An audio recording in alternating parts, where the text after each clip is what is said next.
Opa, estamos chegando.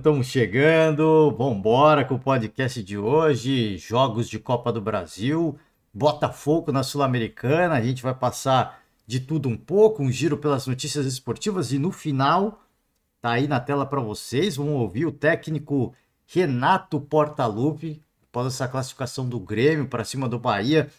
Foi difícil, não foi fácil. A classificação veio nas penalidades, tá? Todos os componentes aí para deixar o coração do torcedor batendo forte, né? É óbvio que agora vem aquele alívio, vem aquela tranquilidade, vem aquela alegria, mas até a hora da decisão foi difícil.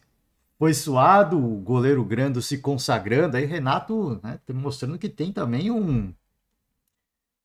uma estrela aí, hein, para revelar goleiros no Grêmio.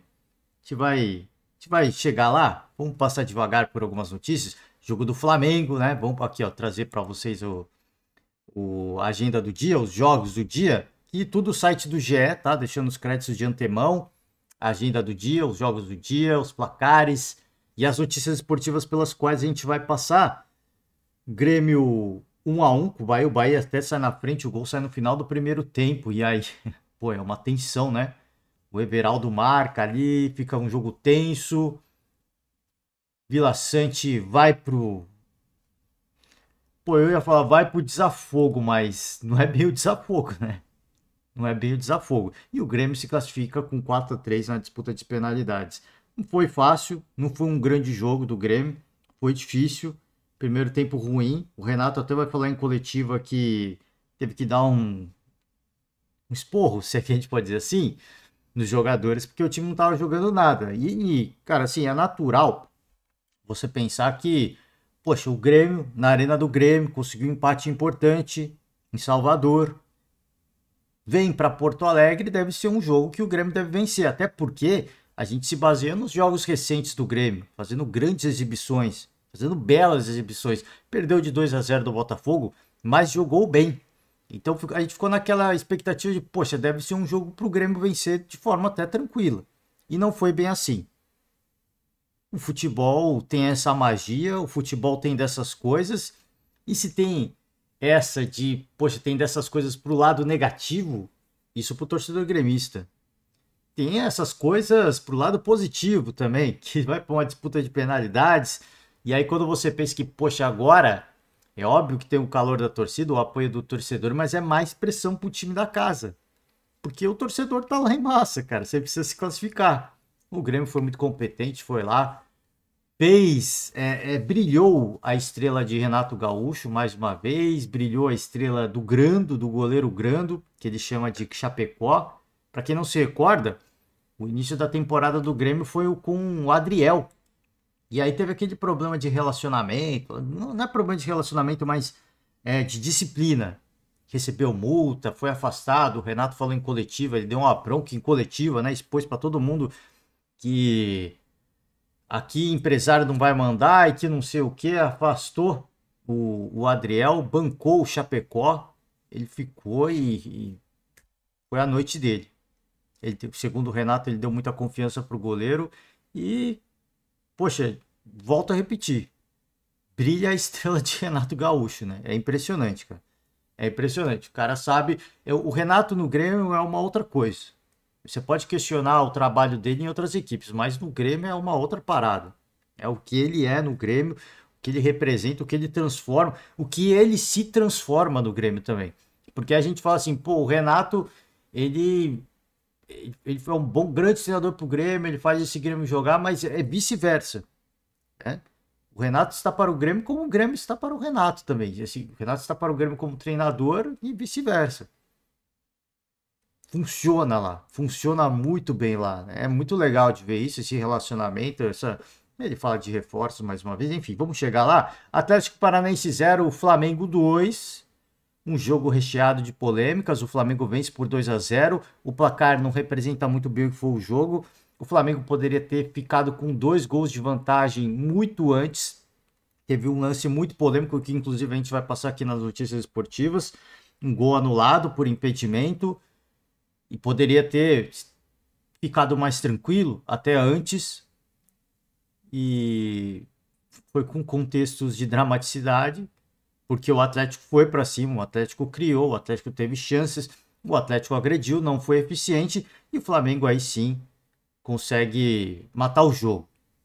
Consegue matar o jogo, consegue ter essa tranquilidade, essa classificação. Gente, eu te falo várias vezes assim das equipes mais ricas, das equipes mais poderosas, das equipes mais que têm mais elencos, que estão mais bem preparadas. Hoje, assim, essa partida é aquela típica partida que mostra a diferença entre duas equipes que estão em momentos diferentes. Apesar de muito bem organizadas e de terem bons elencos, assim, no caso do Atlético Paranaense tem um bom elenco, né? Tem um excelente elenco. O Atlético tem um excelente elenco, mas ainda assim não se equipara ao Flamengo. O Flamengo faz uma certa renovação do seu elenco, mas os caras mais decisivos continuam lá. Os caras mais decisivos estão lá. Só você olhar. O primeiro gol foi contra, sim, mas o Gabigol teve um gol anulado, muito mal anulado. A gente vai ver as imagens aqui e a linha do impedimento, né? Enfim, eu vou até dar uma alfinetada em rubro-negros que zoaram bastante o Palmeiras aí.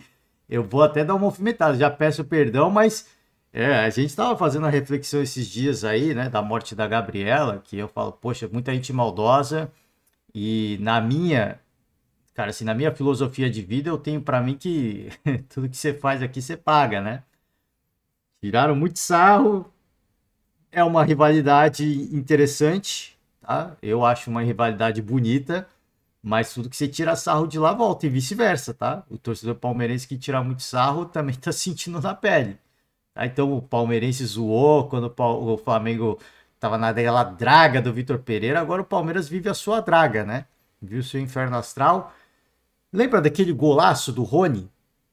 Tá rolando isso nas redes sociais, eu já nem me recordava. Aquele golaço do Rony, que ele tá impedido e ele faz um gol de bicicleta, né? Uma pintura aquele gol. E muita gente. O gol foi anulado por detalhes milimétricos ali. E aí eu vi muita gente, né, especialmente alguns comentaristas rubro-negros, que falam, cara, contra a tecnologia não se discute, né? A imagem tá lá, apesar da imagem muito duvidosa também. Você só vê os tracinhos, né? Os tracinhos ali, a gente até falou sobre isso aqui, a linha azul e a linha vermelha, mas, uma linha tá à frente da outra, tudo bem, na imagem que a CBF divulga sim, mas você vê na imagem do campo é inconclusivo, né? É a mesma coisa, foi, pô, agora aconteceu com o Flamengo, pô, uma imagem super pixelada e tudo mais, mas tem um outro ângulo de câmera. Aquele do Palmeiras só tinha um ângulo de câmera, mas por que eu trago a memória? Porque o Palmeiras foi muito zoado, foi chamado de chorão, né? Falaram que tava impedido, não tem o que reclamar, não importa se o gol é bonito, você não tem que discutir se o gol é bonito para validar o gol, né? Tá impedido, tá impedido. Então, é lá e cá, né? Tudo que vai, volta, gente. Eu faço essa reflexão de novo com vocês. Falei isso para vocês, tô falando isso há 2 dias já. É legal o folclore, mas tudo que vai, volta, hein? Agora é o Flamengo que não vai dar coletiva e o que, né, criticaram o Palmeiras também. Agora é o Flamengo que não vai dar coletiva, é a lei do silêncio, né? Então você vê que também tá indo pro meio caminho, né? O Palmeiras era o chorão, era o chato, era o arrogante, era o soberbo. E tem tantos outros clubes seguindo pelo mesmo caminho, hein? Gente, a vida é assim, né? A vida é assim, irmão, mas eu acho que, brincadeiras à parte, óbvio que a gente faz aqui a brincadeira do torcedor, mas eu acho que o lance foi válido, tá? O lance foi válido. E inclusive, assim, eu tenho a seguinte tese em relação a esses pênaltis muito duvidosos, que ou prevalece a marcação de campo. Então, se o bandeirinha marcou impedimento, tem que prevalecer. Se o bandeirinha não marcou impedimento, tem que prevalecer o gol. Eu tenho essa teoria. Se a imagem é inconclusiva, por mais que trace a linha azul e vermelha, gente, tem esse lance mesmo do Rony que eu tô falando, para mim é inconclusivo. E tem gente que vai do seguinte princípio: você tem que favorecer o ataque. O futebol, o entretenimento do futebol é gols. É gols. Então, se há uma revisão de impedimento que não é claro, é milímetros da linha azul com a linha vermelha, eu acho que tem que validar o gol. O impedimento não existiu, tá? Porque aí você pode partir do pressuposto que é a mesma linha. A menos que você tenha uma tecnologia que faça um mapeamento 3D do campo, como a gente viu na Copa do Mundo, né? Não sei se vocês se recordam. A Copa do Mundo tinha uma tecnologia diferente, onde tinha uma série de câmeras e o computador, o VAR, ele fazia um mapeamento 3D, né? Ele fazia um mapeamento tridimensional da posição dos atletas para aí sim determinar o impedimento ou não. Ali é um caso diferente. Hoje, o que a gente vê de VAR são imagens de televisão. E às vezes o ângulo da câmera não permite você ter uma conclusão. Os caras traçam a linha ali e tudo mais, legal. Só que, cara, a câmera não está exatamente na mesma linha dos jogadores. Ela está inclinada, porque é uma câmera de transmissão. Como é que você traça uma linha e você tem a convicção? Qual é a margem de erro disso? Então, eu sou de uma dessas frentes, né? De uma dessas linhas de pensamento. Ou você dá a marcação de campo. Então, se o bandeirinha marcou impedimento, é impedimento. Se o bandeirinha não marcou nada, é gol. Ou você favorece o ataque, que eu também acho válido. Aqui no Brasil se pratica o antijogo, né? Não. A gente vai a favor do antigol. É bizarro, gente. É bizarro. A menos que seja um impedimento escandaloso, você não dá o gol, né? Agora, impedimento milimétrico que é inconclusivo, você tem que favorecer o time que está buscando ataque, o time que está se propondo a jogar, né? O time que praticou o gol. Eu acho, pelo menos. O espetáculo depende disso. O futebol depende de gols. Qual que é o grande barato do futebol? É gol, cara. Então você tem que validar o gol. Esse é o ponto que eu ia chegar. O Atlético fez um bom jogo, na minha opinião, mas não foi efetivo. E aí acabou sendo punido. Por isso que eu falei assim, são duas equipes que apesar de hoje estarem no bolo de equipes que a gente olha e fala, essa equipe é favorita, essa equipe tem um certo grau de favoritismo, elas podem até estar juntos ali no mesmo pote. Mas mesmo estando juntos na mesma prateleira, o Flamengo está acima ainda. O Flamengo está acima. Não só em termos de organização do futebol, talvez sejam equiparáveis, mas é questão de grana, né? Questão de grana, poder de investimento, a força do elenco. A força do elenco. E não só a força do elenco, porque você pode ter vários jogadores caros, mas você tem que ter jogador sangue frio, jogador decisivo. E o Flamengo tem esses caras. Então são equipes que estão em momentos... ainda tem muito pro Atlético Paranaense remar para chegar. Tem muito, cara. Isso ficou... final da Libertadores teve... A expulsão meio que acaba condicionando o jogo, sim. Fica com o jogador a menos, aí não tem como mesmo. Mas mesmo assim, já perdeu ali do Flamengo na final. Agora perde de novo, eliminado de novo. Perdendo os dois jogos, inclusive o jogo na Liga Arena em Curitiba. Então, são duas equipes que vivem estágios diferentes. Vivem momentos diferentes. E eu acho que o Flamengo mereceu a classificação. Eu acho que mereceu. Botafogo e Patronato sofreu. Botafogo sofreu demais. Um gramado horroroso. Cara, assim, essa questão de gramado, ela é complicada, por quê? Porque não é só uma questão de você ganhar ou não o jogo. Não é só uma questão do jogo ser bonito ou não.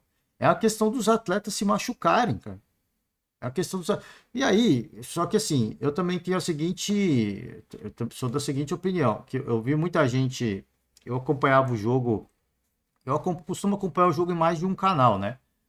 E eu vi em alguns canais os caras falando, sim, não tem condição, a Conmebol não pode permitir que o jogo aconteça aqui, tem que acontecer em outro lugar. Cara, assim, é complicado, porque eu tenho o entendimento de que o gramado tem que ser bom. O gramado, ele tem que ser bom. Ele tem que favorecer o bom futebol. Só que você vai obrigar um time a sair da sua casa, aí você está tendo uma vantagem. Né? Se o futebol é para não ter vantagem, é para ser idôneo, isento, você tirar um outro time da sua casa. Agora sim, eu acho que o que cabe à Conmebol, e não acho que a Conmebol tem que tirar jogos da casa de ninguém. O que eu acho que cabe à Conmebol é cobrar o mínimo, e se esse mínimo não for respeitado, cobrar multas altíssimas. Isso eu acho que tem que valer. Porque de repente, imagina, se o Botafogo perde, um time perder um jogo Aqui a gente está falando de playoffs de oitavas de final, mas imagina um jogo decisivo de quartas de final. É muita grana, assim, além da questão esportiva, é a questão financeira, porque a próxima fase dá muita grana você avançar. Então, eu acho que eu sou dessa. Eu não concordo muito em você tirar o time da sua casa, porque ali tá perto, não só em termos logísticos, de você não desgastar o seu elenco, mas do torcedor da equipe. Tá? Então, você, tem que sair, tem que ir para um lugar com gramado decente. Eu até concordo, sim, que isso possa ser avaliado dependendo até das condições do gramado, que nesse caso estava horrível. Mas eu sou mais favorável a cobrar multas altíssimas, né? Porque aí os caras vão se ver numa situação de, poxa, a gente precisa pelo menos dar um mínimo de condição de praticar um futebol decente, né? E mesmo assim, o Botafogo foi lá e marcou 2 gols. Vamos dizer assim, o talismã do Botafogo, o Carlos Alberto, marcou de novo. Marcou de novo. Tá, que fase, né? Que fase. O Botafogo tá numa grande fase. Depois que a gente gravou o podcast de ontem, deu um tempinho, deu algumas horas. Bruno Lage chegou no Rio de Janeiro. Ele deu coletiva. Inclusive, eu até queria ouvir um pouco da coletiva do Bruno Lage, mas vamos de Renato Gaúcho hoje. Faz tempo que a gente não ouve o Renato. E esqueci de falar ontem também do novo técnico do Vasco, tá? Então, resumão das partidas, mais ou menos isso que eu queria falar, porque a gente vai passar pelas notícias esportivas e muitas delas têm a ver com as equipes que jogaram hoje, tá? Então vamos, sem mais delongas, vamos começar pelas equipes que entraram em campo. Sobre Renato Gaúcho, né? Como eu falei, ele critica o primeiro tempo do Grêmio, a gente vai ouvir isso na coletiva, então aqui fica só o convite, a chamada, a provocação para você ir no site do GE e procurar a notícia e ver na íntegra se você não tiver tempo de ouvir a coletiva do Renato, tá? Aqui sob Gabriel Grando, ele se emociona ao garantir a classificação do Grêmio. Sofri muito, tá? Sofri muito. O goleiro defende pênaltis na vitória do Grêmio, na disputa de penalidade, se tornou o herói, né? Acabou se tornando herói, não tem jeito. O goleiro, quando ele defende uma disputa de pênalti, uma disputa de pênalti, mesmo que for ele vira herói, porque, cara, você tirou uma cobrança dos caras. Primeiro agradecer a Deus, aqui aspas pro Grando. Primeiro agradecer a Deus pelo momento e recebi os dados dos batedores, mas às vezes a gente vai na intuição. E graças a Deus fui feliz. Cada um passando confiança para o outro. Nós treinamos a possibilidade de pênaltis, ainda bem, né? Você vê que, apesar de jogar em casa e até praticando um grande futebol, jogando em seus domínios, eles estavam, né, respeitando o adversário e contando com a possibilidade de pênalti. Isso é bom, né? Durante a semana, treinamos a possibilidade de pênalti durante a semana e saímos felizes. Trabalhei muito, sofri muito e pude dar a volta por cima para sair com a classificação hoje. Que momento, né? É isso que eu falo. Eu acho que o esporte ele é mágico por causa disso, né? Essas reviravoltas da vida, como a vida te permite, né? Como ela te torna herói. Um jogo, como você se torna herói, como você se consagra. Isso é muito bonito, tá? Isso é muito bonito. Ainda sobre o Grêmio, o Vina tá de saída, se despedindo do Grêmio, vai se transferir para o futebol árabe e fez seu último jogo nessa classificação para cima do Bahia, tá? Então aqui uma honra muito grande ter vestido essa camisa. É difícil falar neste momento, faltam algumas palavras. O Grêmio me abraçou em um momento difícil na minha carreira. O time não vou falar, mas é para lá, mundo árabe. Levo muita coisa boa. Um grupo muito bom que está colhendo os frutos. A gente sabia que seria um ano de reformulação. Tenho certeza que vamos ser campeão.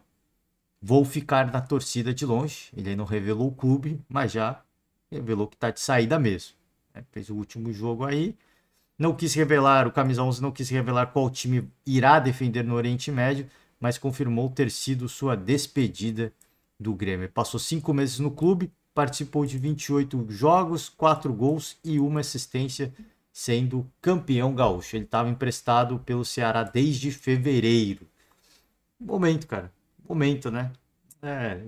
Um jogador importante, não digo imprescindível, mas um jogador importante, e o Renato destaca em sua coletiva a importância de reforços. Vamos ver. Ver se vai chegar, se vai conseguir. Vamos. Daqui a pouco eu falo de Botafogo aqui, Bruno Lage, hein? Chegou o Bruno, chegou o Mister, hein? Mas vamos falar primeiro de Flamengo, passar pelas notícias aqui do Flamengo, do rubro-negro carioca. PC Oliveira critica a câmera utilizada para traçar a linha de impedimento. O ângulo é muito ruim, né? Por isso que eu falei, assim, eu tava até brincando ali no lance do Rony, é uma câmera também assim, que tá inclinada. Como é que você traça a linha e você tem a convicção? E você tem a certeza? É que ali do Rony era mais a perna, né? Mas me parecia ainda estar no mesma linha. O Gabigol, ele traça uma linha aqui no ombro, no braço dele, parece. É um negócio bizarro. Pode ter sido a decisão correta, mas não passa credibilidade. Cara, é milimétrico, mesmo que for, é milimétrico. E não é a primeira vez que acontece isso com o Gabigol, hein? Tem um lance do Gabigol que a revisão do VAR é bizarra. Que os caras ficam voltando frame, né? Os caras ficam voltando frame. E aí eu volto para aquela minha. Tudo que vai volta, né? Naquele lance do frame, os palmeirenses tiraram o sarro do Gabigol. Aí voltou, o Rony perdeu o gol. Aí os flamenguistas tiraram o sarro do Palmeiras, voltou. Ah, é coisa de torcida, gente. Não tô falando para você não zoar, estou falando que assim. A alegria bate na porta um dia, mas a tristeza no outro dia pode bater a porta também, tá? A zica vai e volta. A zica vai e volta. Mas aqui, ó, pra mim é a mesma linha. Pra mim é a mesma linha. E eu acho que tem que favorecer, cara. Sim, tem que favorecer o ataque. O impedimento tem que favorecer o ataque, tá? Então, assim, pra quem tinha tanta convicção que o lance do Rony foi impedido, e esse aqui, então? Por que não tem tanta convicção nesse, né? Você não pode ter. Você não pode ter uma visão e uma memória seletiva. Você tem que ter uma visão, uma postura, uma coerência em relação a lances como esse, de mesma linha. Por isso que eu volto a repetir. Né? Para mim, deveria ser gol. Para mim, deveria ser gol. Desse quesito, eu vou na questão, assim, cara, você tem que favorecer o ataque. O futebol, ele é entretenimento. O futebol, ele é gol. É sobre gol, tá? É sobre gol. Tem que marcar o gol. A menos que o Gabigol tivesse com uma perna inteira na frente. Assim, o VAR calcula, pô, ele tá 20 centímetros à frente. 20 centímetros é ok. Pô, 10 centímetros para essa câmera, para essa distância, se o VAR disser que é 10 centímetros, eu ainda acho que é uma margem de erro. 10 centímetros eu acho que é uma margem de... 20, aí você já fala, pô, aí já é um pé inteiro praticamente na frente, né? Aí beleza. Que você tira a margem de erro, um pouquinho aqui, um pouquinho ali, dá para considerar. Agora, lances como esse é bizarro, gente. Não tem condição nenhuma. Não tem condição nenhuma, tá? Vambora aqui. Gabigol come biscoito atirado pela torcida. Ô, Gabigol, não come isso não. Pô, e se a parada tá estragada, velho? Não faz isso, mano. Não faz isso, bro. É igual aquele episódio do Daniel Alves, que jogaram a banana pra ele e ele comeu. Eu falei, pô, mano, esse negócio tá contaminado, velho. Não faz isso, mano. Né? Na comemoração do primeiro gol, o Gabigol comeu um biscoito que foi arremessado pela torcida do Furacão na Arena da Baixada, tá? No lance, o gol foi marcado contra por Eric. Ele pega, mostra aqui o biscoito e vai lá e come, né? Ei, Gabigol, é um grande personagem, tá? É um grande personagem do nosso futebol. Tem gente que não gosta, né? Eu acho que é o tipo de personagem que faz bem pro esporte. Eu acho que faz bem. Aí, ó, ele vem aqui, faz o muque pra torcida, ele alimenta a rivalidade de uma forma saudável, na minha opinião. O Gabigol é um cara que ele consegue alimentar a rivalidade de uma forma saudável. Por isso que eu acho que é um cara que faz muito bem pro futebol. Muito bem pro futebol e segue sendo decisivo. Até hoje pode passar por uma fase, mas que ele é decisivo, ele é decisivo. Isso não dá para negar. Tá? O Flamengo repete Palmeiras e veta entrevista em protestos contra a arbitragem. Volto a repetir aquela velha história, ficando repetitivo mais uma vez. A gente vê dirigentes, repórteres, a gente pode dizer assim, jornalistas, um vínculo forte com o Flamengo, veementemente atacando o Palmeiras por a sua postura, o que eu acho que tem que ser questionado mesmo. Só que aí agora o Flamengo, eu quero ver se o tom da crítica vai ser o mesmo. Esse é o ponto que eu quero chegar. Eu não tô falando assim que você não tem que criticar o Palmeiras. Eu tô falando que e assim, você pode até falar assim, pô, então não tem, o Palmeiras não deve ser criticado? Eu acho que tem que ser criticado. Eu só acho que, como eu falei em vários podcasts anteriores, o que mais tem que ser criticado é o futebol do Palmeiras. O Palmeiras, o staff do Palmeiras dá isso aí, né? Joga isso aí pra galera. E a galera repercute. Né? A galera ninguém questiona os atletas. Cara, atletas que ganham muito dinheiro que estão jogando abaixo do que pode, é isso. Esse é o meu ponto. Esse é o meu ponto em relação ao meu incômodo, tá? É óbvio que assim, você tem que. Ah, o Abel foi absolvido, o Zé Rafael foi absolvido porque é realmente primário também. Ah, merecia uma pena maior. Concordo, isso aí isso tem que ser falado. Agora, sim, eu acho que no mesmo dia que a gente recebe a notícia que uma torcedora morreu com um caco de vidro na jugular, se debate mais a punição do Abel e do Zé Rafael do que a morte de uma mulher, Gabi, né? Gabriela, eu acho que assim, o nosso mundo tá ficando muito maluco, né? Por isso que esses dias eu tô meio chato na crítica mesmo, mas faz parte, né? Faz parte. A gente torce por dias melhores. A gente torce por dias melhores. As coisas vão melhorar, tá? O Flamengo segue a mesma postura. Eu acho que. E aí, eu acho que tem que seguir mesmo. Falei. Mas a leve crítica, tá? Que não é nem uma crítica dura, mas a leve crítica eu fiz para as pessoas que para seita anti-Abel, né?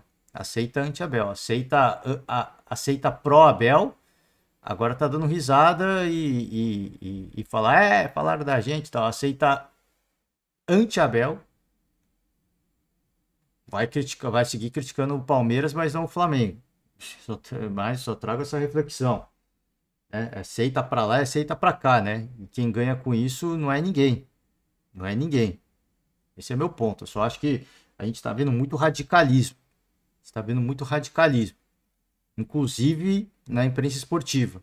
Que critica a violência, que critica isso. Que a gente está vendo cada vez mais na busca de cliques, na busca de likes, na busca de visualizações, opiniões e manifestações cada vez mais radicais. Cada vez mais radicais.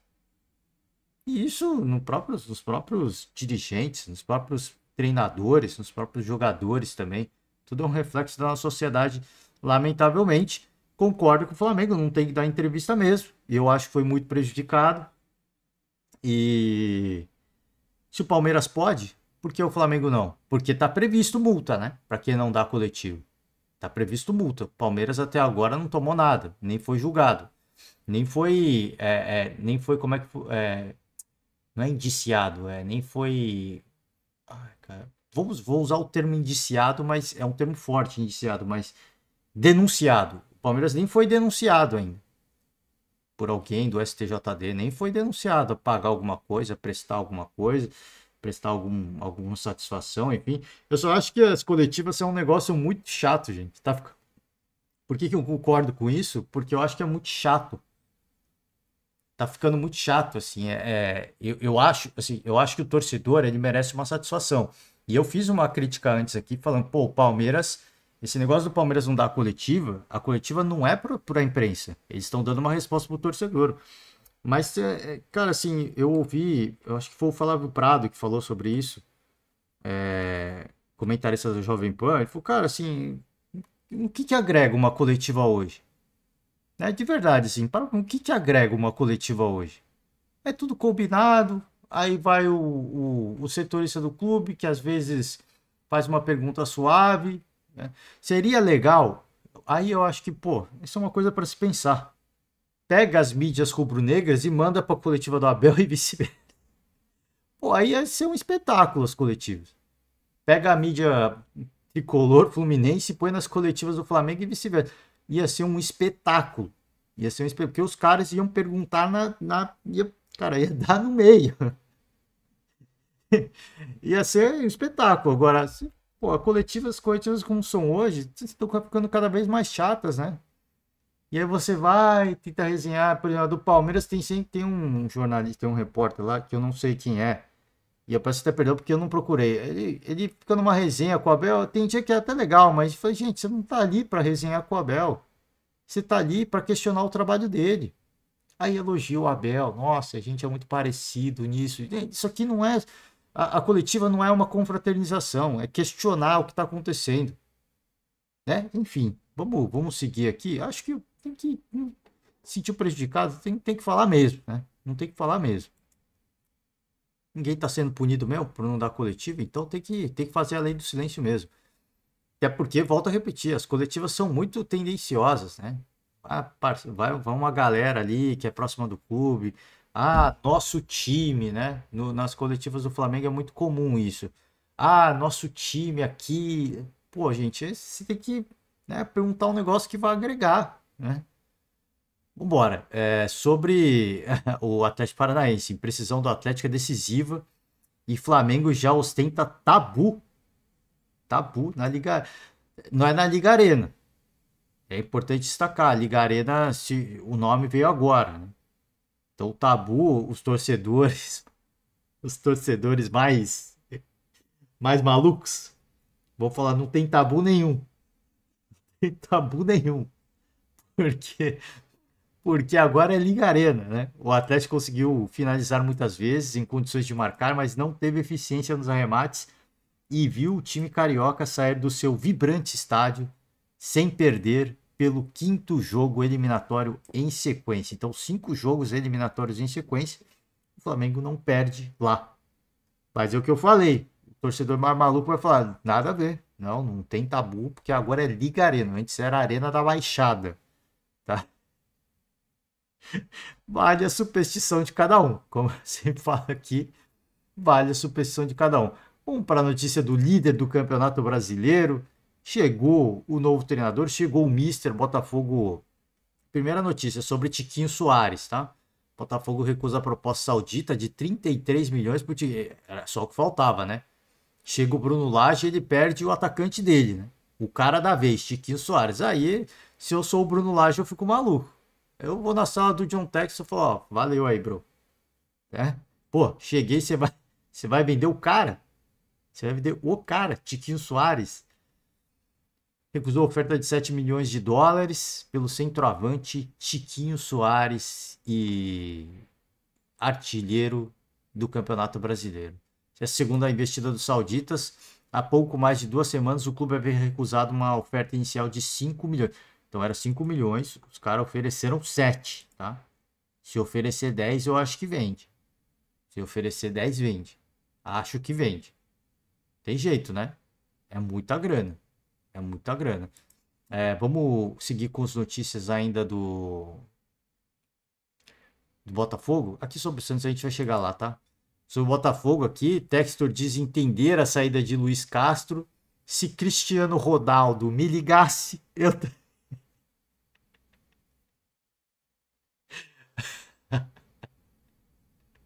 O John Textor é um personagem, né?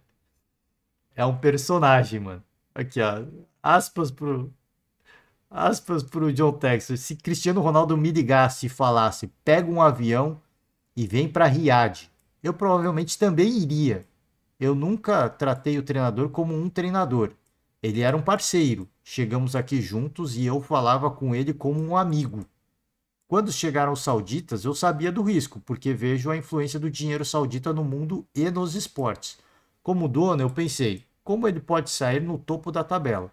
Como amigo, eu falei para ele que entenderia a saída devido ao dinheiro e à oportunidade. Não é só questão do dinheiro, tem a questão de trabalhar com o maior atleta português da história do futebol português. Um dos maiores do futebol mundial, um maior goleador de seleções. Se eu não me engano, é o Cristiano Ronaldo ainda. Eu acho que é o CR7 ainda. Nem tudo é perfeito, eu tinha muita confiança no vestiário. Eu falei que ele era bom e não ia demitir. Cada treinador desenvolve de um jeito. O Caçapa chegou, olhou o Carlos Alberto e questionou como ele não está jogando. Mudanças podem ser positivas. O Bruno está disposto a chegar. É um novo momento e um novo começo, tá? Tá aqui John Textor e o Luiz Castro, e aqui John Textor e Bruno Lage, tá? Vamos ouvir, vamos pegar alguns trechos aqui do treinador português, Bruno Lage. Era um sonho do Atlético Mineiro, Inclusive eu acompanho algumas mídias mineiras e ficaram na bronca com o Bruno Lage, hein? Falou que não queria vir porque o Brasil era muito perigoso e foi pro Rio de Janeiro. É óbvio que isso foi. Pô, gente, né? Pô, vamos se dar o valor, né, gente? Vamos se dar o valor, né? Aí vai o poder de negociação. Aí você tem que questionar não o Bruno Lage, você tem que questionar os dirigentes do Galo. Do porquê que não conseguiram a contratação do cara. Não é ironizar o cara. Né? Ele deve seguir acreditando que o Brasil é um país perigoso. Só que entrou o John Textor. Aí você vê o John Textor, o cara que tem alguns clubes no mundo.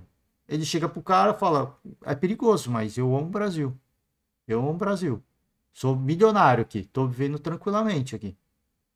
Você só tem que saber para onde você vai. Ele deve ter usado a própria experiência pessoal dele de Rio de Janeiro para falar pro Luiz Castro, pro Bruno Lage como é que é. Ó, aqui você pode, aqui não pode, a vida é assim, vai ter essa restrição. O cara deve ter pensado e falou: pô, tamo junto, né? O país é mais quente, Rio de Janeiro é mais quente, se bem que no inverno tá fazendo bastante frio, mas é mais quente, não é tão frio quanto a Europa. Acho que você vai gostar. Então, usou sua experiência pessoal para seduzir o treinador. Vamos embora. Vamos com algumas aspas do Bruno Lage. As minhas primeiras palavras são dirigidas ao torcedor do Botafogo, porque tem sido uma manifestação fantástica nos últimos dias e também desde que chegamos no aeroporto. Faremos de tudo, eu e minha comissão técnica, para continuar essa temporada fantástica. Já comandei um glorioso em Portugal e hoje estou no comando e hoje estou comandando um glorioso no Brasil. Ó, ó, jogou para a torcida, tá? Já tá sabendo o que tem que fazer, hein? Estudou direitinho, Bruno Lage.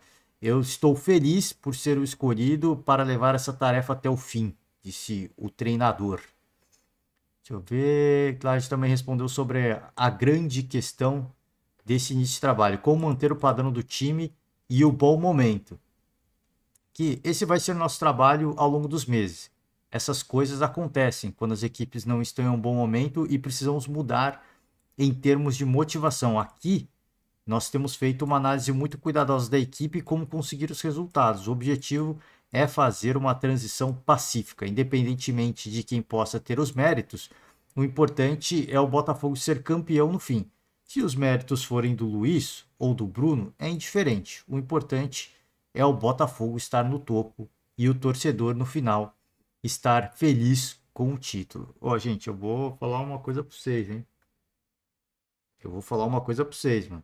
Esse treinador aqui é treinador de Premier League e tudo mais. E não sei não, cara.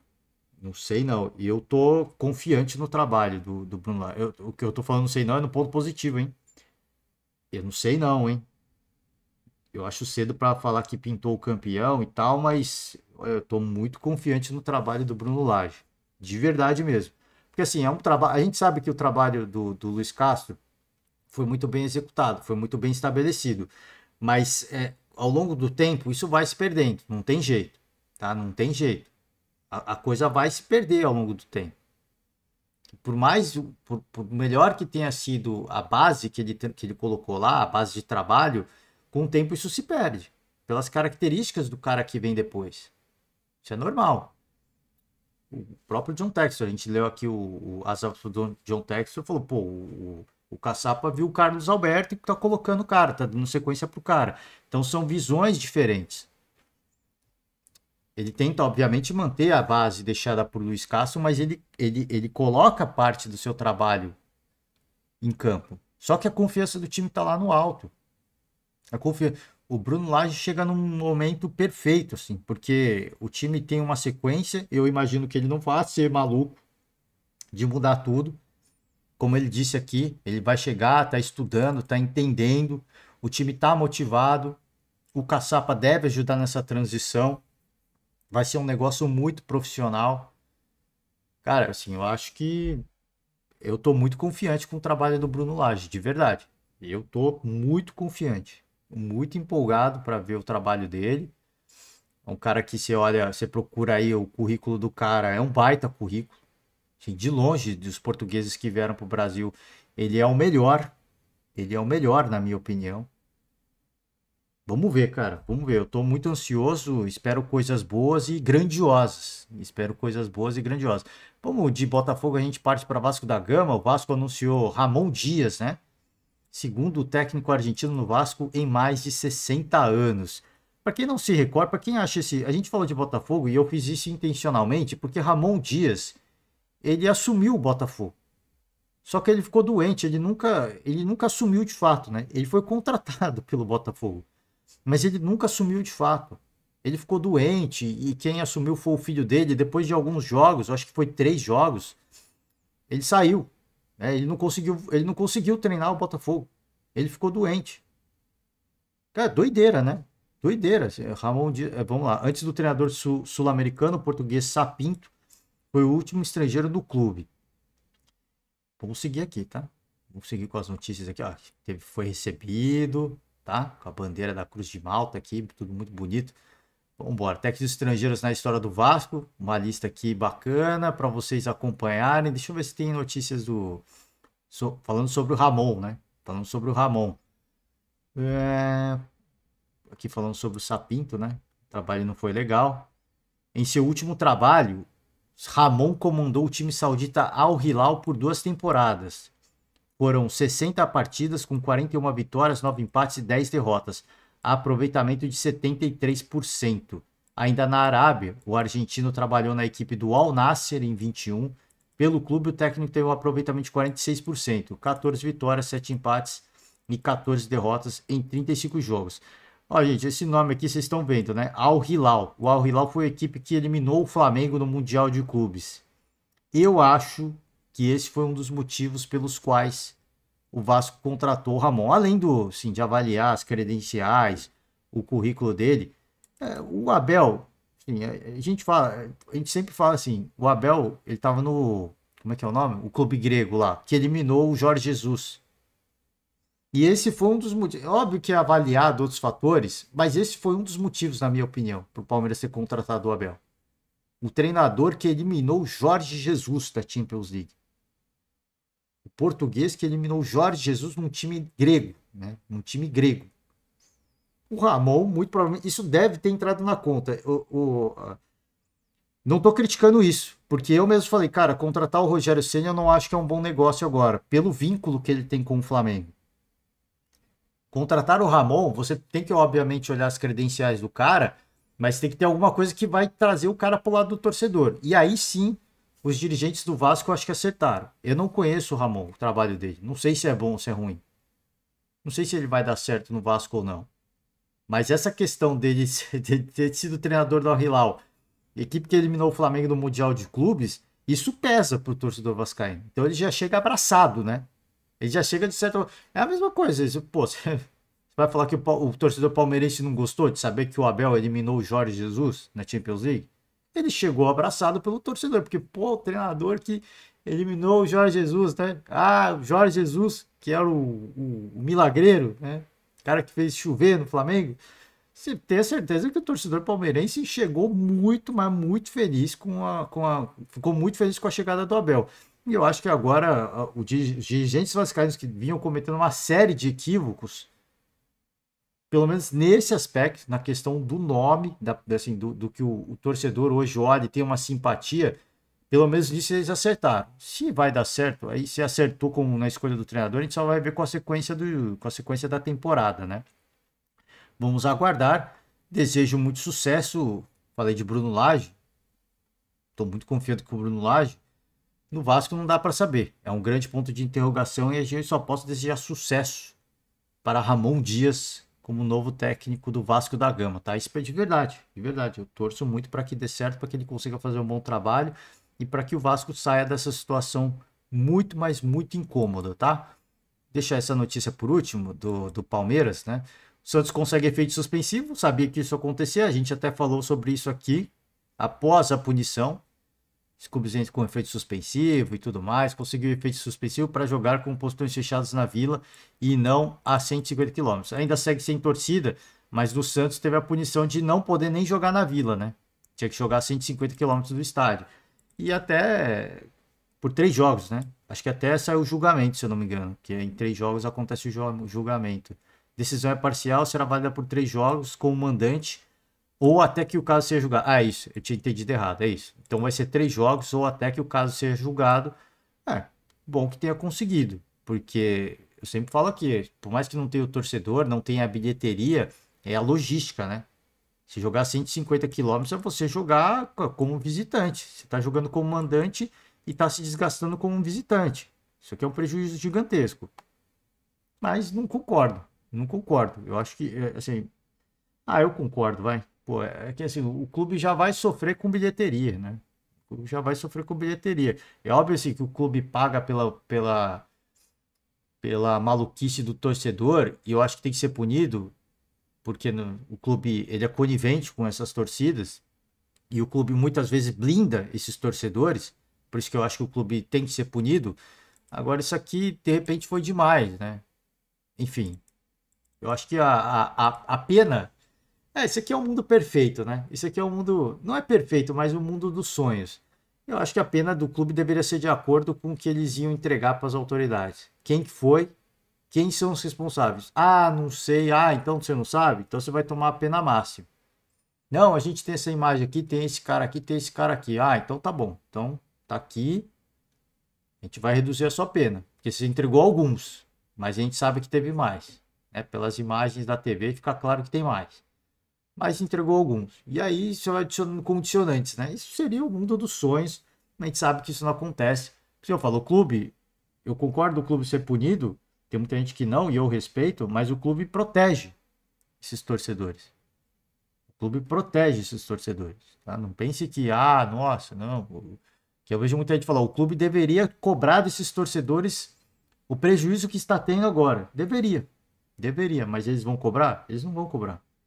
Porque torcida organizada faz parte da vida política do clube. Né? Então, assim, faz parte ali da dinâmica. Né? Da dinâmica do clube, enfim. Né? Quem acaba pagando é o clube e o torcedor que só quer ir lá ver e prestigiar a equipe e a camisa. Para finalizar, aquela questão do Palmeiras, o caso da Gabriela Anelli, né? A torcedora do Palmeiras que foi assassinada, né? Ela foi assassinada. A justiça manda soltar o suspeito de matar palmeirense e determina a troca em investigação. Isso porque. Por isso que eu vinha falando sobre isso já desde que saiu a notícia, gente. Tomar cuidado, porque já no primeiro depoimento já houve uma informação desconexa. Já houve uma informação desconexa. De que o delegado falou que num primeiro papo o suspeito falou que atirou a garrafa. E no depoimento oficial, que é o que consta, que é, é o que tem validade jurídica, o que tem validade jurídica não é você dar um depoimento preliminar. O que tem validade jurídica para o caso é o depoimento oficial, o que vai estar escrito, né? E nesse depoimento ele falou que jogou gelo. Ele não falou que jogou garrafa. Ele nunca disse que jogou garrafa.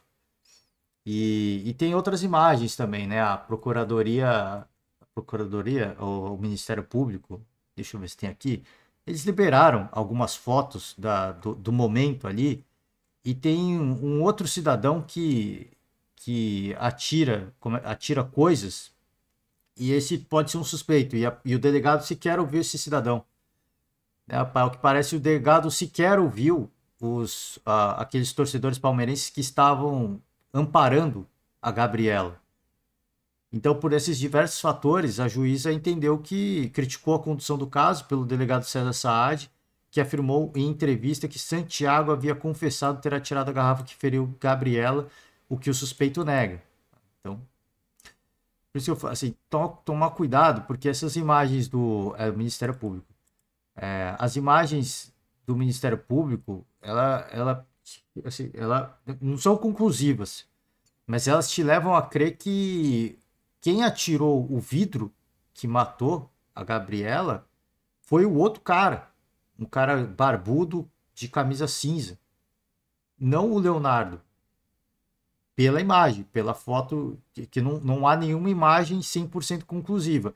Pelas fotos, a imagem que a pessoa que parece mais provável de ter ferido a Gabriela e ter sido consequentemente o assassino dela é um outro cara que a polícia não investigou e que a polícia não ouviu. Não sei nem se a polícia sabe quem é. Então, por isso que eu falei, tomar cuidado, né, a esperar até a definição do caso, porque, assim, pode ter sido ele também, a gente não sabe. Mas quando a gente ouve o andamento das investigações, e não é passando pano, gente, não é passando pano. Eu, assim, num processo jurídico, você tem que seguir as coisas do jeito certo, você tem que ouvir todas as pessoas, não ouvir duas pessoas, você tem que ouvir todo mundo que estava ali. A gente tem imagem das pessoas que estavam lá. Parece que nem os guardas da GCM que fecharam o portão de novo foram ouvidos. Tem que ser ouvido todo mundo, gente. Poxa, quem são os guardas que estavam? Quem são os policiais que estavam lá? Esse guarda da GCM estava lá? Tinha policial militar? Não sei. Tinha, chama também. Quem eram todo mundo que estava ali nos arredores? Tem esse cara, chama também. Quem que amparou a Gabriela? Chamam esses caras também.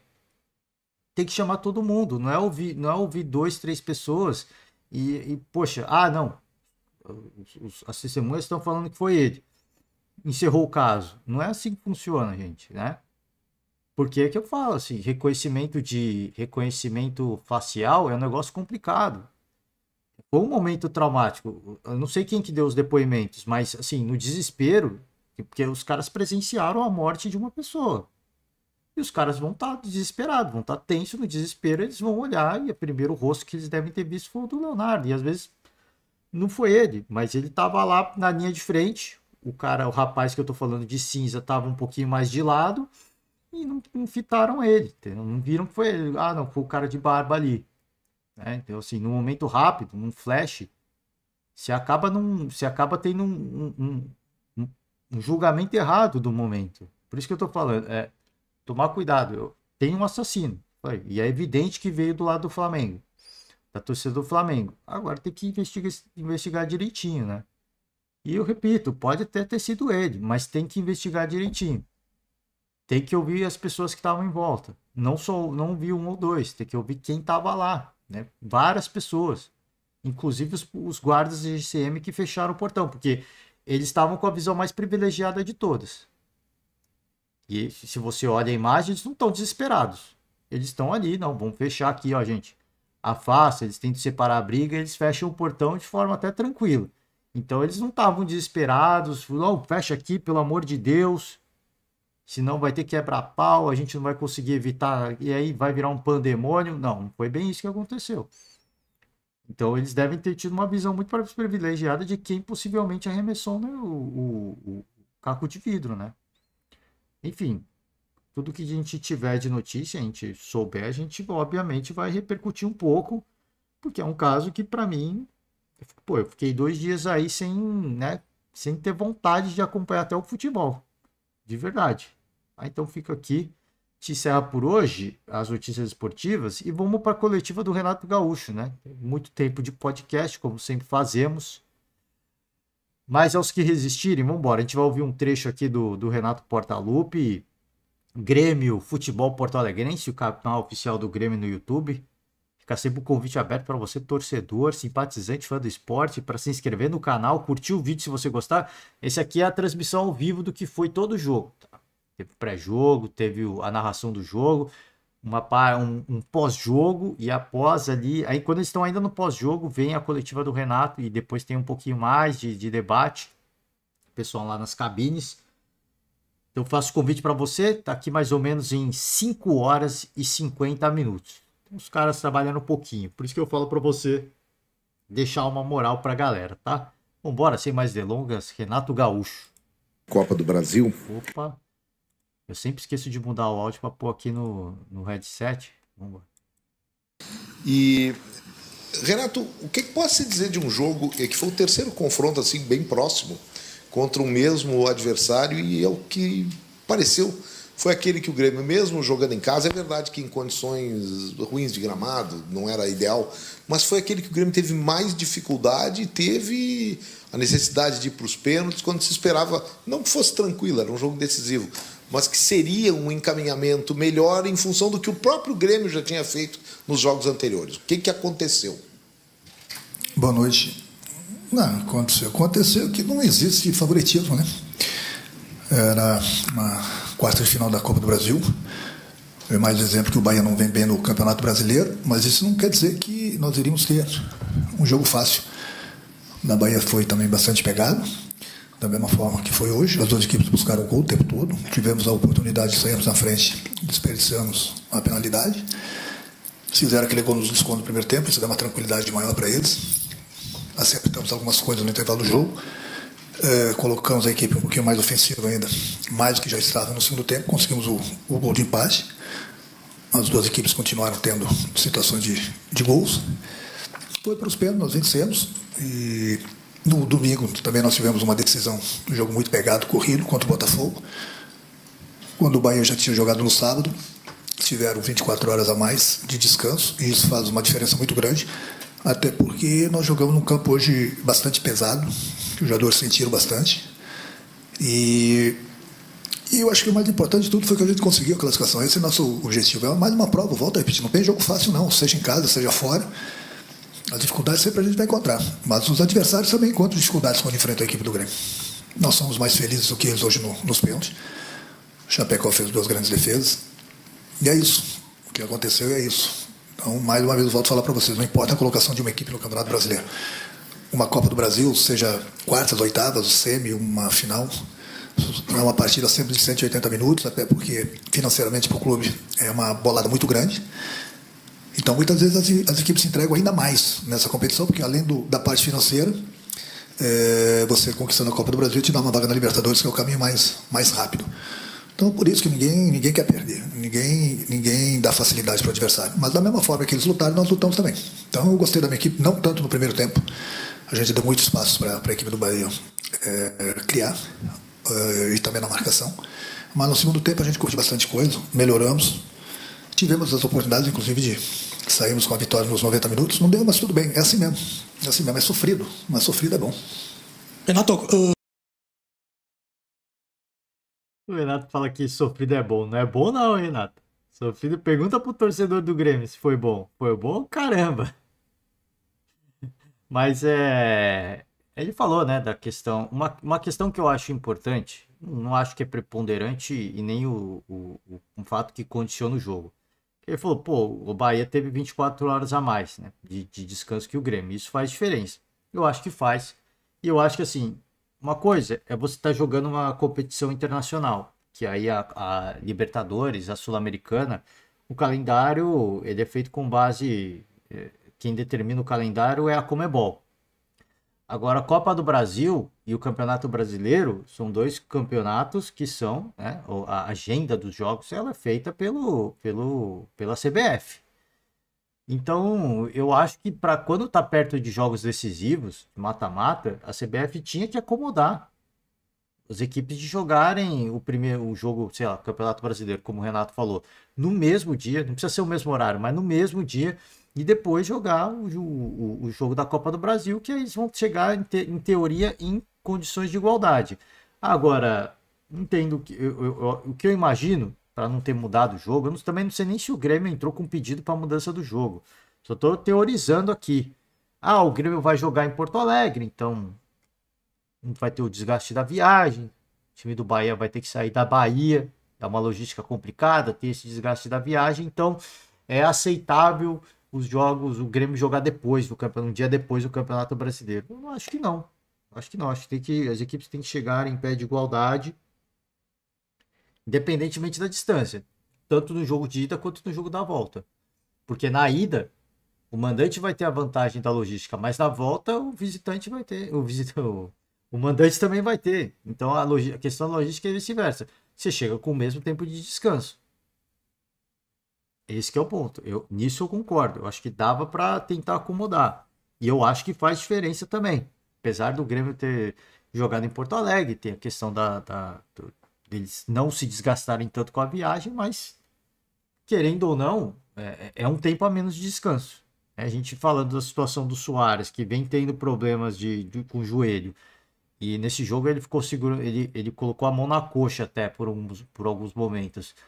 Um atleta de 36 anos.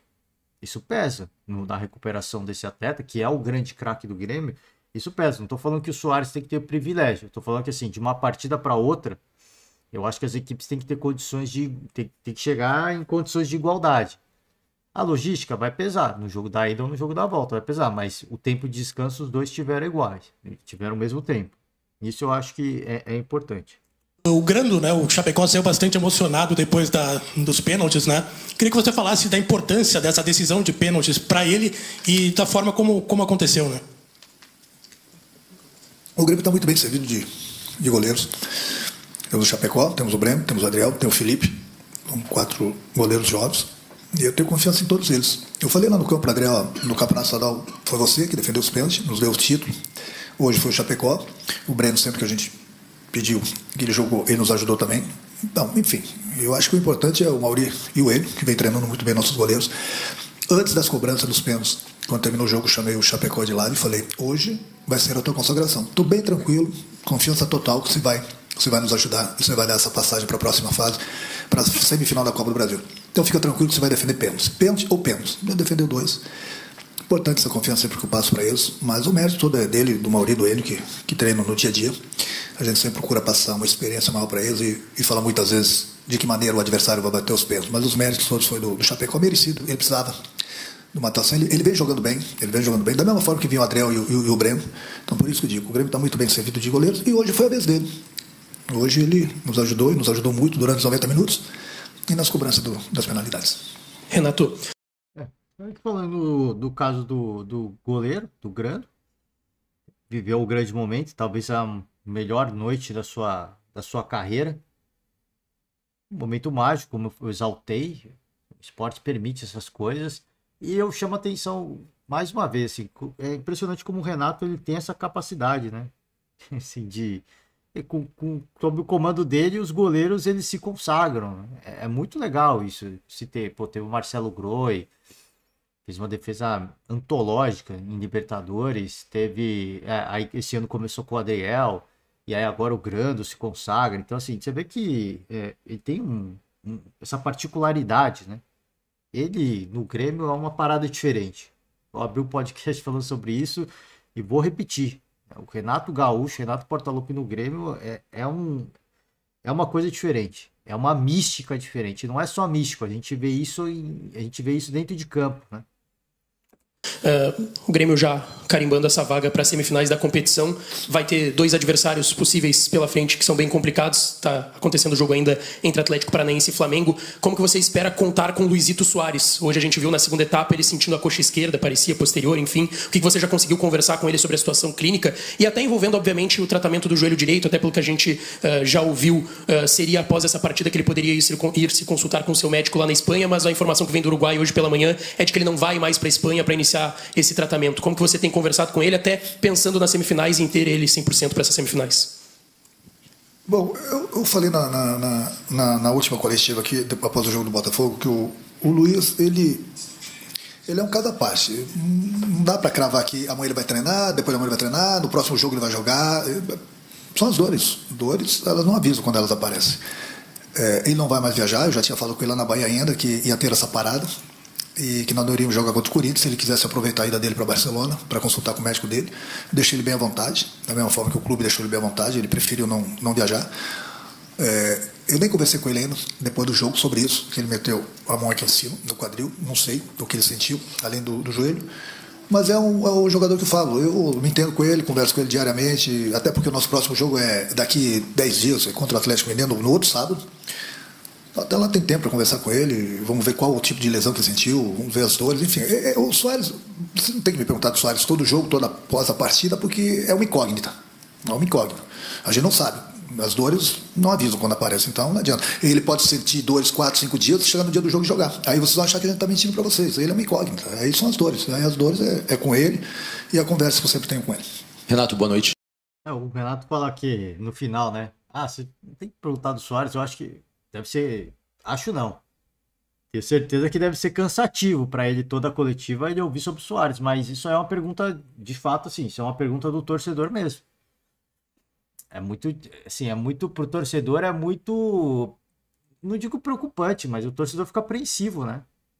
poxa, será que o Suárez vai seguir jogando? Quando que ele vai para Barcelona se tratar? Parece que agora já não vai mais. Então o torcedor ele tá nessa ansiedade, porque o Suárez desde o primeiro jogo com a camisa do Grêmio, o Suárez assumiu o protagonismo, ele chamou essa responsabilidade para si e ele faz isso dentro de campo, ele faz acontecer dentro de campo. Tem partidas melhores, tem partidas piores, mas ele faz acontecer. Então, assim, é uma preocupação, o torcedor fica apreensivo. Isso é uma apreensão do torcedor. Por isso a pergunta. E vão seguir perguntando mesmo, não tem jeito, né? Não tem jeito, mas eu acho que é muito nessa linha do que o Renato falou. Dá para saber, né? Dá para saber. A dor incomoda. Eu imagino que após cada jogo, o Suárez deve fazer um tratamento intensivo de fisioterapia para ele tentar se recuperar no máximo. Então, na reapresentação do elenco, talvez ele não treine. Talvez ele vai seguir só fazendo um trabalho de reabilitação e fisioterapia. Fisioterapia. Um dia antes do jogo, aí talvez ele já esteja melhor para treinar com mais intensidade. Treina legal. E aí o Renato fala, pô, dá para ir pro jogo. Mas é como é complicado, porque, pô, ele fala assim, pô, o Suárez tá ruim. O joelho tá doendo. No próximo jogo ele joga muito. Aí, pô, tá ruim. No próximo jogo ele, pô, mas vocês estão mentindo pra gente, então. Eu entendo o lado dele, mas eu acho que eu acho, tá? Isso aqui é apenas suposição, que a gente imagina do que é o dia a dia do atleta e do clube. Eu acho que é mais ou menos isso. Ele vai agora, deve estar sentindo dor pra caraca, acabado. Vai começar a sua fisioterapia diária. Segue 1-2 dias fazendo fisioterapia intensiva. Ver o quanto que ele melhora, se ele tiver condição de jogo. E nos dias que ele não joga, nos jogos que ele não joga, ele muito provavelmente, essa conversa com o Renato, ele fala, ó, eu vou precisar de uns dias a mais de fisioterapia, não vou conseguir ir pro jogo. Aí, tranquilo, eu me viro aqui. Vai se tratar, faz o que dá aí, né? Mas vai ser sim, eu acho que ao longo da temporada, eu só espero que, como eu falei, quando saiu a notícia de que ele talvez se aposentasse e tudo mais, que ele tinha comunicado que talvez se aposentasse, eu falei, pô, eu torço muito para que ele consiga encontrar um melhor tratamento na medida do possível. Óbvio que não vai encontrar um tratamento que vai acabar com as dores dele. Isso não existe. Né? Um atleta de alto nível, ele sente dor o tempo inteiro. Depende do atleta, sente mais ou menos dor. E quanto tempo mais, o tempo vai passando, mais dor você vai sentindo. Porque você vai ficando mais velho, o corpo demora mais para se regenerar. Né? As cartilagens vão ficando castigadas. A musculatura vai ficando castigada, então é complicado. Com o avanço da idade, a recuperação, a regeneração, ela vai ficando cada vez mais comprometida e mais dor o cara vai sentir. Só espero que ele encontre o melhor tratamento para que ele pelo menos termine essa temporada assim, em alta, né? Assim, poxa, fazendo uma baita temporada. Eu torço muito para que isso aconteça. Vamos para a última pergunta e a gente fecha a coletiva do Renato. Hoje o Vina se despediu do elenco e um nome que você, inclusive, já citou em entrevista que atua nessa função dele é o do Luan. Você encaminhou outras conversas com ele? A que pé está essa situação? E o Iturbe pode jogar na posição do Vina? Eu ainda vou conversar com o Juan. Eu prefiro chamar de Juan. Ele joga em 2, 3 posições. Mas ele está readquirindo a forma física dele nesses 2 jogos aí. Ele chegou nesse tiroteio aí, nesse vulcão todo aí. Não deu tempo para conversar direito com ele. Nós tivemos o jogo contra o Botafogo e hoje a decisão, então dei mais atenção para o grupo, para os jogadores que queriam jogar. Agora sim, com calma, vou conversar com eles, saber realmente qual é a posição que ele gosta de jogar. Enfim, a gente trouxe o Juan, mas nós já perdemos aí 3, 4 jogadores. E agora é hora de repor. Agora é hora de recolocar jogador no grupo. Agora a janela abriu. Nós já precisávamos de reforços. Eu tenho conversado bastante com o Guerra, com o Luiz, com o Antônio. A gente pensa igual, a gente troca ideias. Mas nós perdemos aí nos últimos 30 dias, nós perdemos 4 jogadores. A gente tem que repor. A gente está trabalhando com 10, 12, 14 garotos. Os garotos você tem que soltar na hora certa. Não adianta você dar responsabilidade para eles num jogo pesado e que daqui a pouco você vai queimar o garoto. Eles nos ajudam? Sim, nos ajudam bastante. Gosta de trabalhar com os garotos? Gosta de trabalhar com os garotos. A gente tem lapidado os garotos. Mas, pelas pretensões do Grêmio, a gente precisa, né? Já precisávamos antes de reforço. Agora, com a saída desses jogadores, tem que repor, porque o nosso grupo tá ficando com pouca gente. O Luan, ele me ligou na última sexta-feira, eu vou trocar umas ideias ainda com o Guerra, com o Luiz, com o Antônio. Eu não ando no clube, eu simplesmente opino. Como era o mesmo caso do Juan, a gente estava nesses 2 jogos importantíssimos, o de sábado, o de domingo contra o Botafogo de hoje. Amanhã a gente vai voltar, amanhã depois conversar. Eu falei para vocês lá atrás que é muita calma nessas horas, não é assim, não sou eu sozinho que decido, a gente sempre quando conversa tem sempre 3, 4 pessoas, e essas 3, 4 pessoas opinam, entendeu?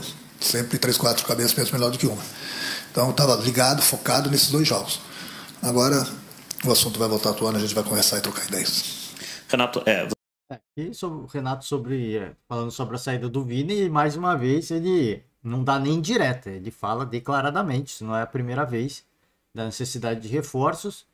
Não vejo como pressão, ele fala isso sempre, né? Então já não vejo nem mais como pressão.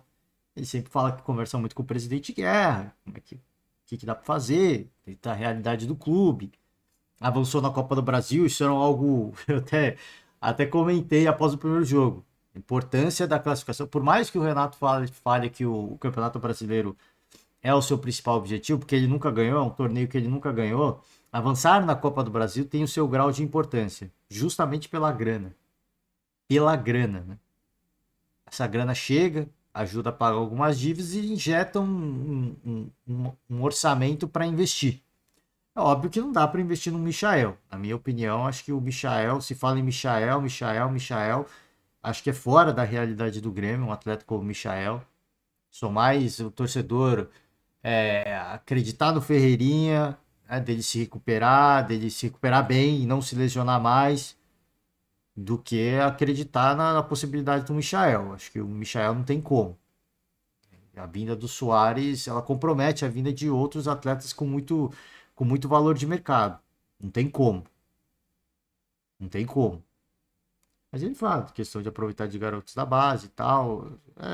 Vai seguir falando, né? Pelas pretensões do Grêmio na temporada, ele vai seguir cobrando reforços, mas ele tá fazendo o trabalho dele. Ele fala de reforços? Fala. Mas o Grêmio tá jogando bola. Então, assim, tem essa questão, isso ajudaria, de repente, o Grêmio a ser mais ambicioso em mais de uma frente? Sim. Sim, mas daí é dizer que, poxa, o Grêmio disputa mais de uma competição, eu acho muito difícil, cara. De verdade, eu acho muito difícil. O Grêmio vai ter que fazer uma escolha. Se quiser tentar sair com o título essa temporada, que eu acho que dá. Por que não? O Grêmio tá na 3ª colocação do Campeonato Brasileiro. Tá a 10 pontos do Botafogo? Tá, mas é o 3º colocado no momento. Avança na Copa do Brasil. Vai pegar o Flamengo? Vai pegar o Flamengo, mas é um jogo de mata-mata, dá para passar. O Renato conhece o Rio de Janeiro, conhece o Maracanã, ele conhece o time do Flamengo. Se tem alguém que possa encontrar uma forma de bater o Flamengo, é o Renato Gaúcho, é o Renato Portaluppi. Então ele vai ter que decidir o que ele quer. Com o título, eu acho que dá para sair essa temporada. Não tô vendendo uma ilusão, eu acho que tá distante, esse sonho tá distante. Eu só acho que é possível. O Botafogo, é possível o Botafogo ganhar a Sul-Americana e o Brasileiro? Óbvio que é possível, mas é muito difícil. Tem que olhar apenas para uma frente. Para brigar por o que vocês querem, o que a gente quer, queremos o Brasileiro. Então foca no Brasileiro e vai embora.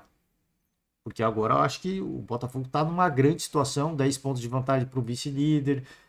Chega o Bruno Lage. De verdade, volto a repetir, eu estou muito confiante no trabalho do Bruno Lage. Então se o Renato olhar para o Botafogo e entender que já foi, ele focando numa Copa do Brasil, de repente dá para brincar. Dá para sonhar com alguma coisa aí. Coisa grande, né? O título de Copa do Brasil é uma coisa gigantesca. Para um time que veio da Série B, né? Isso acho que é muito mais do que qualquer torcedor sonhava. Mas tem que estar dentro da realidade do clube. Não adianta o Grêmio sair contratando como o Renato quer e simplesmente... qual que é o termo que eu queria usar? Simplesmente condenar o clube financeiramente. Aí não. Não estou falando que é isso que o Renato quer, tá? Porque ele sempre fala. A gente tem que contratar e tem que se reforçar de acordo com a realidade do clube. Mas eu volto a frisar. Eu não acho, sincero honestamente, eu não acho que o Grêmio tenha capacidade de fazer grandes investimentos. Porque veio da Série B. No ano que vem é outra história. Mas o Grêmio veio da Série B. Não tem orçamento desse tamanho. Já trouxe o Soares. Mas a maioria do salário do Soares é pago por empresários. Sim, investidores. Sim, mas o que o Grêmio ainda paga pro cara é muito acima da realidade do clube hoje. O cara dá o retorno esportivo? Eu acho que dá. Ele tá dando retorno esportivo. Mas se trazer um outro cara com um peso gigantesco, não tem como. As finanças, o cofre do clube não aguenta. Então, assim, eu acho que tem que buscar um reforço ou outro, alguma coisa pontual. Eu concordo com o Renato, mas a realidade ela é muito cruel, né? A realidade é uma dificuldade. Você tem clubes que estão há anos e anos na Série A que não conseguem, cara, investir num jogador pesado. Um jogador, pô, pensa, o Grêmio veio da Série B. Você pensar, São Paulo, Santos, equipes que eu tô falando. Então, o Santos tá. Vou pegar até, por exemplo, o Santos, vai. O São Paulo já tá até num momento legal com o Dorival. Mas o Santos. O Santos nunca foi rebaixado. Tá todo ano na Série A. Não tem o poder de investimento que se equipara ao Grêmio. Então você vê que, cara, assim, você de repente optar por essa escolha vai que os caras fazem a loucura e falam, vamos trazer o Michael. Não dá, velho. Eu acho que é totalmente fora da realidade do clube. Tem a questão do Luan, né? Ele é perguntado sobre o Luan, do Corinthians, e ele é comedido, né? Então, isso aqui tem que ser conversado, conversei com o Luan, isso aí tem que ser devagar. Eu também acho. Já falei, já deixei minha opinião sobre isso aqui. Se o Luan topar um salário de 50 mil, produtividade, de repente eu penso, tá? Eu penso. Eu sou o Guerra, falou, tá, o Luan quer vir? Tá, mas o salário que eu vou oferecer é 50 mil pra ele. Ele quer? Não, então vai vir. Não vou pagar mais que isso pra ele. Ele não tá valendo isso. Não vale mais. Então é um negócio complicado. Não é só o jogador querer. É o quanto que ele vai querer. Porque o Grêmio não vai pagar. Se o Grêmio, de repente, fala, vamos trazer o Luan e fala que vai pagar um salário de 100 mil, você vai falar, os caras estão malucos. Os caras estão malucos. O Luan não vale 100 mil. E eu já acho que ele não vale nem 50 mil, com todo respeito ao Luan. Mas ele precisa se provar para voltar a valorizar. Nesse momento ele não está valorizado. Não está valendo tudo isso. Desculpa, né? Sinceramente, se você é fã do Luan, peço desculpas, mas a história não é o que ele é hoje. Está muito longe do que ele já foi. Tá? Gente, é isso. Eu vou finalizar. O podcast está muito comprido. Se você aguentou até aqui, agradeço muito. Fecho por hoje. Trazer a agenda dos jogos rapidamente, tá? Que na quinta-feira, hoje, vamos ter um clássico paulista, hein? Palmeiras e São Paulo, jogo no Allianz Parque. Vamos ver como é que vai ser esse jogo. Deve ser um jogo com uma pitada emotiva pro Palmeiras, pro torcedor palmeirense. A gente vai acompanhar de tudo um pouco. No podcast de amanhã a gente vem com o classificado para as quartas de final é agora, né? Para semifinal. Uma semifinal já está definida, tá? Já deu Flamengo e Grêmio. Agora a gente aguarda a outra semifinal. Fecho por hoje. Muito obrigado. Deixando o convite aberto para você já. Amanhã estamos de volta. Valeu e tchau.